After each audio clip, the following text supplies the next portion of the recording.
In the shadowy alleys and fog-drenched streets of Victorian London, a name echoed in whispers, growing louder with every reported sighting. A figure that defied reason, terrorized the public, and leapt straight into the realm of legend. This is the story of Spring-Heeled Jack. Spring-Heeled Jack was no ordinary phantom. Witnesses described him as a terrifying figure clad in a tight-fitting oilskin suit or a long cloak, with clawed hands, glowing red eyes, and a twisted, devilish grin that froze the blood of anyone unlucky enough to meet him. But what made him truly infamous was his unholy ability to leap. Not just over fences or hedges, but entire rooftops. He could vanish in a single bound, defying gravity like a creature not of this earth. Some said he was the devil himself. Others believed him to be a clever madman.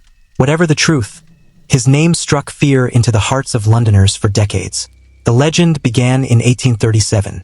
In the district of Barnes, a young woman named Mary Stevens was walking to work when a strange figure leapt out of the shadows, grabbed her, and began to assault her. He clawed at her clothes with metallic fingers and fled, laughing when she screamed. The very next night, the same figure allegedly leapt in front of a moving carriage, causing it to crash. Eyewitnesses claimed he escaped by bounding effortlessly over a 9-foot wall.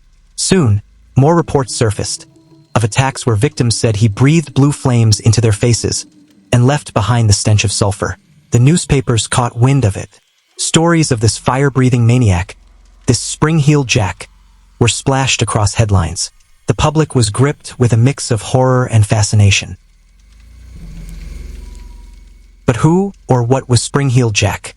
Some believed he was a real man, perhaps a deranged nobleman with a flair for theatrics, or a trained acrobat who used springs in his boots to perform impossible jumps. Others, especially modern historians, suggest Jack was a projection of societal fear, a monstrous embodiment of Victorian anxiety amid rapid industrialization and urban unrest, a symbol of chaos in an era desperate for control. Yet, without concrete evidence and with conflicting descriptions, some said he had pointed ears, others that he wore a helmet. The truth remained elusive. No one was ever caught. No one confessed. Despite the mystery, or perhaps because of it, Spring-Heeled Jack leapt beyond the pages of newspapers into the annals of pop culture. He appeared in penny dreadfuls, those cheap horror novels loved by the Victorian masses. In modern times, his story inspired appearances in graphic novels, TV series like Penny Dreadful, and even in the comic series The League of Extraordinary Gentlemen. Jack became a figure not only of fear but fascination, an urban legend that transcended centuries. To this day, Spring-Heeled Jack remains one of the most chilling enigmas of British folklore. Was he a real man, a ghost, a demon, or simply a myth grown wild in the fertile soil of fear? We may never know, but the legend reminds us of something important. That fear, real or imagined, can take on a life of its own. It can leap through generations, defy explanation, and leave behind stories that still haunt us in the dead of night.